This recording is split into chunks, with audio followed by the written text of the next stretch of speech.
achieved.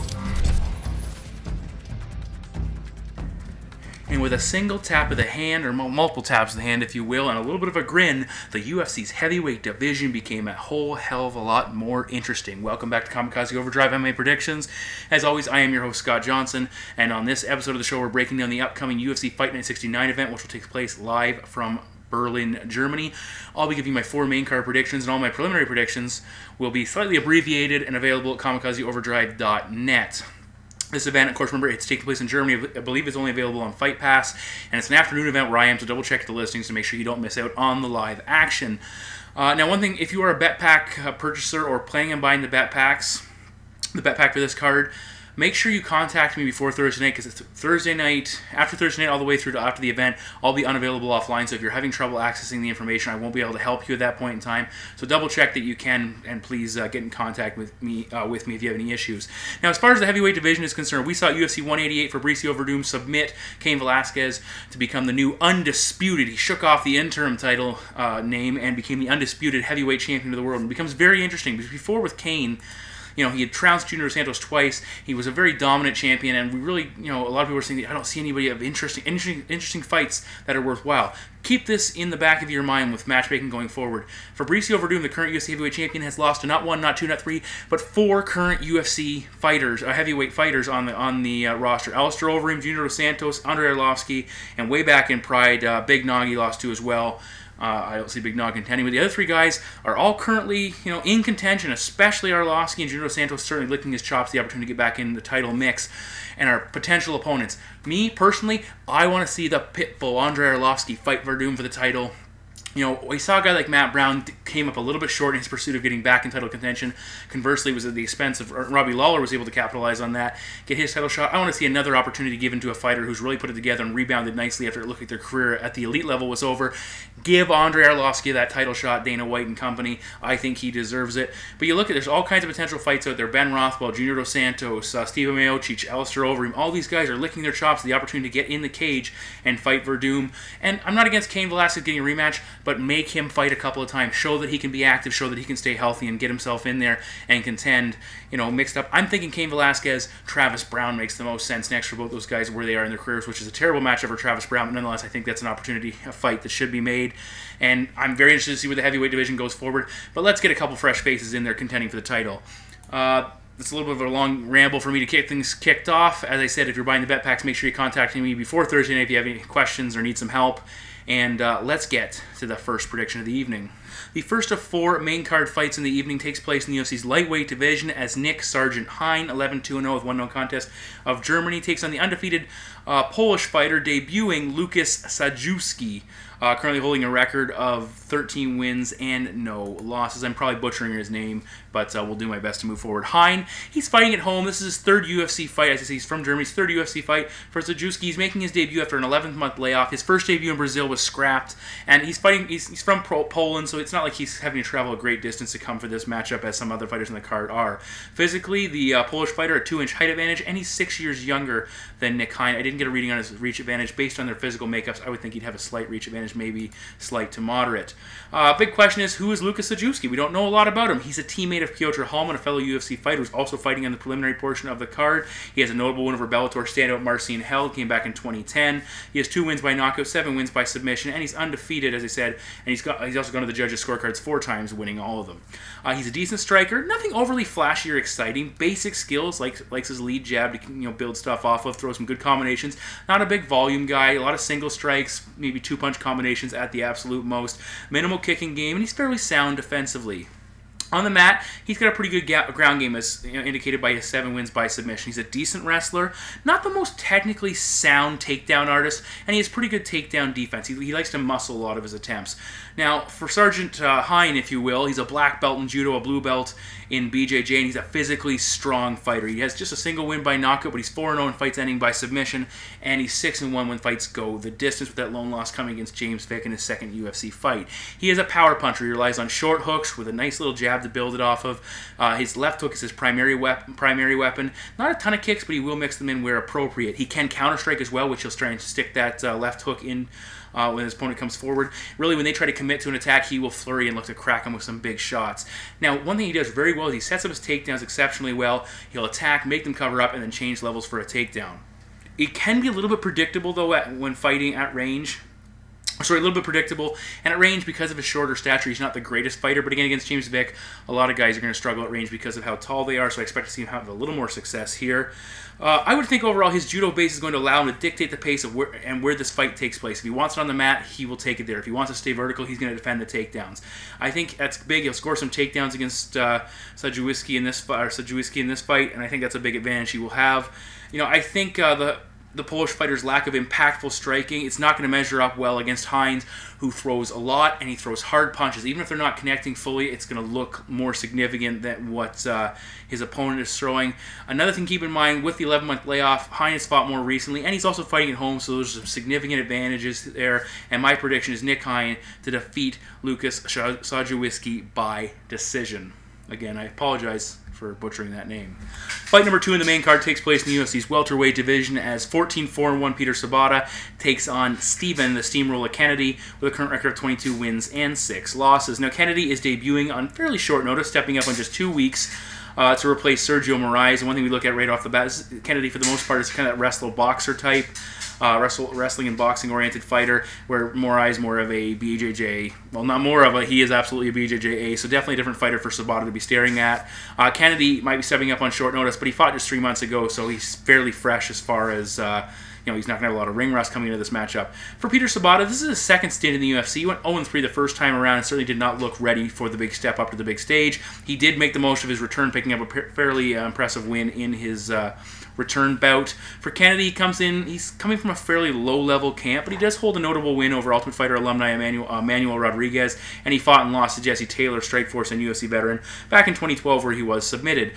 His win-loss record, 8 wins by knockout, 9 wins by submission, so a pretty good finishing rate, just 5 times he's won on the judges' scorecards. Now his loss totals, he's been submitted 4 times and knocked out twice, so that's 6 finishes, which is pretty high, pretty significant for a guy fighting at this level, and he's never lost a decision, so that's fairly noteworthy as well.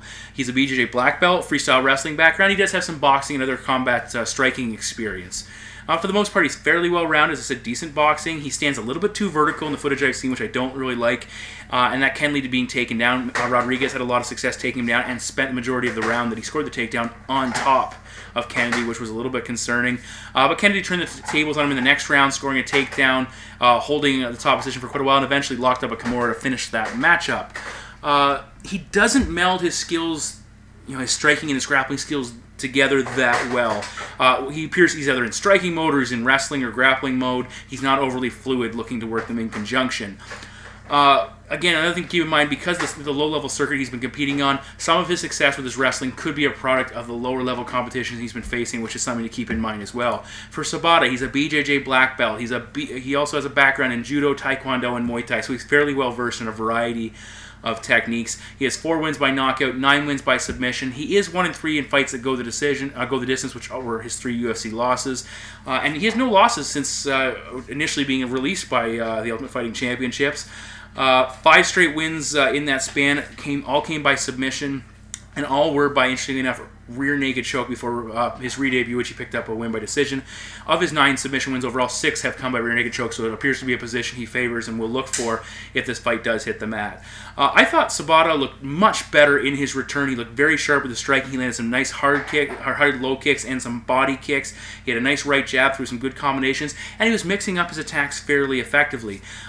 In round 2, which was something of interest because he melded things together and changed up his attack. Round 1, it was a kickboxing fight basically. Rounds 2 and 3 were wrestling and grappling. In round 2, he had some nice takedowns. He changed direction fairly well. As I said, he mixed up his attacks very, decently, and he had some, good setup for his striking to allow the takedown to materialize. A couple things here. Sobotta, he's fighting at home. He's fighting with a full camp. Where Kennedy on short notice debuting. He's away from home. All some negative drawbacks. I really like what I've seen out of Peter Sobotta, and my prediction is Peter Sobotta to defeat Steve Kennedy. I'll take him by submission. Before we move on to the co-main event prediction, I just want to qualify something quickly. I know Peter Sobotta, I said he's fighting at home. He's actually born in Poland, so I don't want anybody ripping my head off there. But he was born to German parents, I believe, so Germany certainly is a second home to him, and he's fought a lot of his fights there. So just keep that in mind before you comment and tell me I'm wrong, which, you know, whatever.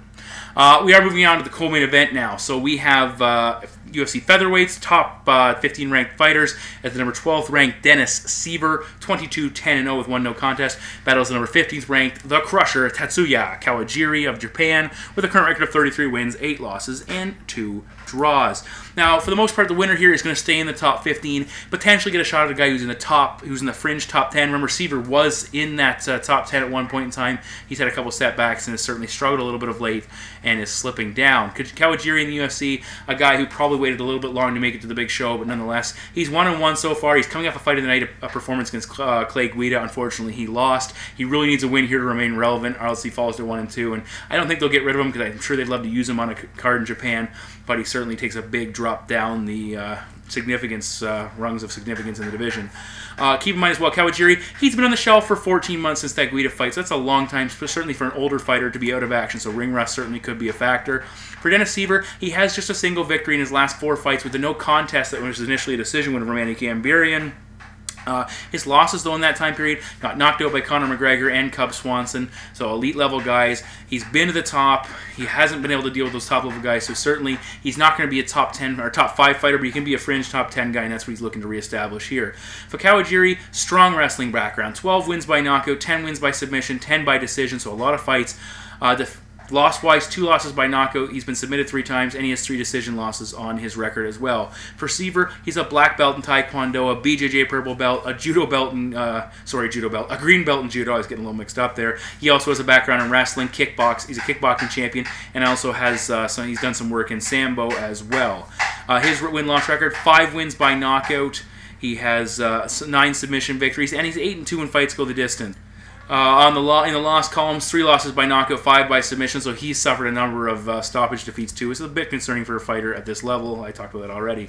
Physically, Siver will have a 1-inch reach advantage, which is a little bit unusual for him, even fighting at featherweight. Kawajiri will be 1 inch taller, and they're roughly the same age, with the German 1 year younger, the German-Russian or Russian-German, however you want to go with that. Both guys have had a lot of success of late with their wrestling, certainly Kawajiri, but Siver even has done quite well of late. He scored 3 takedowns against Charles Rosa in that victory. He scored 2 against a pretty good judo player in Manny Gambarian, and we saw him dominate Nam Phan on the mat, where he controlled top position. And his takedown defense is pretty noteworthy at 63%. For Kawajiri, he scored 3 takedowns in a submission win over Sean Soriano, but he lost the takedown battle against Clay Guida 3-1, and that was ultimately his undoing in that fight. I would say for the most part, Tatsuya's success is predicated on having the more successful wrestling attack and being successful with his wrestling attack. He needs to score takedowns. He needs top position time. He needs to do damage from that position. Siver has the far greater striking repertoire overall. He has those front leg kicking techniques. He can counter strike. He's very well versed. That karate background makes him a very dangerous striker. He has power, even though we haven't seen him knock a lot of guys. Those spinning back kicks can be very dangerous, especially against a guy like Kawajiri, who's not the most fleet of foot overall. I would think Siver will get the better of the striking exchanges when these two throw down. Both guys have below average cardio. They will slow down. I would say Siver is better if he sets the pace. We saw Kawajiri slow down significantly in the Soriano fight, at least was breathing heavily. And I think Siver, if he can bust him up, especially target that body, he will do damage. I think Siver forces Kawajiri to work hard for takedowns. He defends them. He gets the better of the striking exchanges. Also, with Dennis Siver fighting at home in Germany, he's been the more active fighter at late. He's the more diverse fighter. Those are all factors I like in this matchup. So my prediction is Dennis Siver to defeat Tatsuya Kawajiri by decision. In the main event of the evening, we have the first ever UFC title fight being held on Fight Pass. Obviously, it's still a fledgling division, so there's a lot of people who are going to complain about that. And I hear people give me the who gives a shit or who cares about these women. They are talented athletes, and they would beat the ever-loving snot out of you should they be given the opportunity. Nonetheless, let's get on to the main event. We have Joanna, and there's a lot of debate how you say her last name. I'm going to go with Jędrzejczyk, undefeated at 9-0, battling the number 3 ranked Jessica Penne, currently the record of 12 wins and 3 losses. This will be Jędrzejczyk's first attempt at defending her title. Now keep in mind here, Penne was pulled from her initial bout with Juliana Lima at UFC Fight Night 67. Set up for fight for the title here after the original main event, which I believe was Gustafsson against Teixeira, fell through. They wanted to give this fight a true main event, so they set this fight up. This is the first title defense they said for Jędrzejczyk. A lot of people, and she's probably one of them with her attitude, believe you are not a true champion until you successfully defend the title at least once and hold on to it. we did see Jędrzejczyk, when she captured the title, absolutely destroyed the former champion Carla Esparza, and there was a lot of significance there because Esparza was the Invicta champion. She went into the tough tournament ranked number 1. She went through 4 pretty solid opponents to win that title, including finishing Rose Namajunas in the final. So the way Jędrzejczyk destroyed her was pretty darn significant. Now looking at Joanna, 4th UFC fight overall compared to just the 2nd for the title challenger, but the experience does lie with Penne. She has 14 pro fights to just 9 for Jędrzejczyk. Plus Penne has those 3 Ultimate Fighter matchups, which are pretty darn significant considering the level of competition she faced. But Jędrzejczyk, she has fought top flight competition in her last few fights, so certainly those numbers, while they favor Penne, Jędrzejczyk has been pretty darn impressive as well. Physically, the champion 1 inch taller, but Penne will have a 2-inch reach advantage. Now, Penne appears to be the more well-rounded fighter overall, but Jędrzejczyk has the single superior skill set with her striking.